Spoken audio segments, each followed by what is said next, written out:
आज अपन एसएससी का एक सबसे महत्वपूर्ण टॉपिक्स है रिफ्लेक्शन। उसके बारे में अपन अच्छी तरीके से जानेंगे।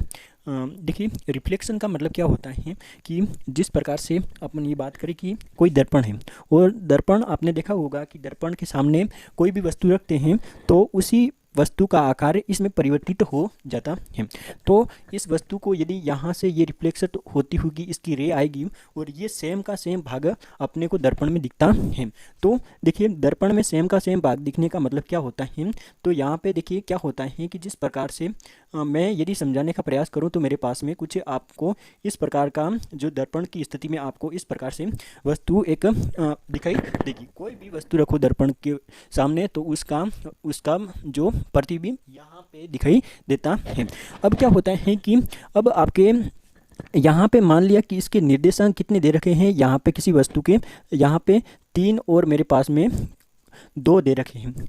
तो आपको एक प्रश्न पूछता है कि किसी बिंदु के निर्देशांक दे रखे हैं दर्पण के इधर साइड वाले, तो आपको प्रतिबिंब बिंदु क्या होगा ये आपको बताना है। तो किस प्रकार से आप बताते हो। देखिए, आपको कुछ नहीं करना है। ये पॉइंट क्या है, कितना दूर है, 3 और 2 है। तो यहाँ पे इसका रिफ्लेक्शन पॉइंट आपको ज्ञात करना है। तो क्या करना है, सिर्फ आपको चिन्ह परिवर्तन करने हैं। मैंने क्या बोला है कि जिस प्रकार से यदि किसी आपके पास में कोई भी वस्तु रखी हुई है उसका प्रतिबिंब बिंदु ज्ञात करना है, तो के जो बिंदु दे रखे हैं उसके सिर्फ आपको चिन्ह चेंज करने हैं।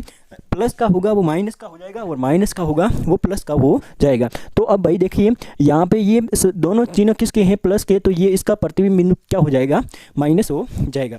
अब देखिए, यहाँ पे ये मानो कि जिस प्रकार से अपन ये मान लेते हैं कि इसका बीम का बिंदु दे रखा है -4 और ये 3 दे रखा है।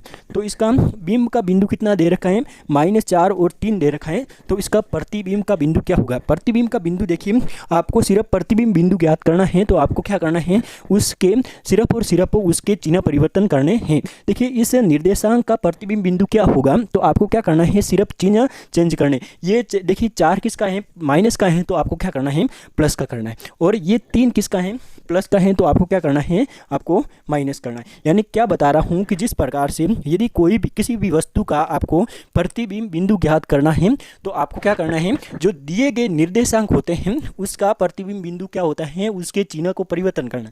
तो आपके पास में कोई भी दे रखा हो, जैसे ये दे रखा है आपके पास में, तो आपके पास में ये प्लस है तो यहाँ पे क्या लिखना है, आपको माइनस लिखना है। और यहाँ पे -3 है तो आपके पास में यहाँ पे क्या लिखना है, प्लस का 3।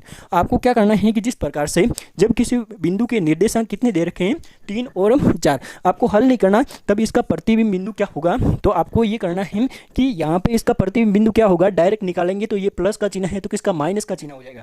और देखिए, ये प्लस का चिन्ह है तो ये माइनस का चिन्ह है। ऑप्शन कौन से में आ रहा है, यहाँ पे देखिए दोनों संख्या पे माइनस आ रहा है, मतलब मेरे पास में ऑप्शन कौन सा आ जाएगा, ऑप्शन नंबर द हो जाएगा। इसी प्रकार यदि हम समझने की कोशिश करें कि जिस प्रकार से यदि किसी बिंदु के निर्देशांक दे रखे हैं 7 और -2 दे रखे हैं, तो यहाँ पे इसका निर्देशांक बिंदु कितना हो जाएगा, यहाँ पे देखिए तो कितना हो जाएगा, यहाँ पे ये प्लस का 7 है तो माइनस का 7 हो जाएगा और ये क्या हो जाएगा, 7 माइनस का 7 और 2 हो जाएगा। यदि प्रतिबिंब बिंदु निकालने का प्रयास करें तो किसी वस्तु का जो दिए हुए बिंदु होते हैं उसका क्या होता है, उसको चिन्ह को एक्सचेंज करना होता है। तो यहाँ पे कितना हो जाएगा, -7 किस में आ रहा है, ऑप्शन नंबर स में। अपन इस प्रकार से किसी भी वस्तु का प्रतिबिंब बिंदु ज्ञात कर सकते हैं। Thank you so very much, thank you.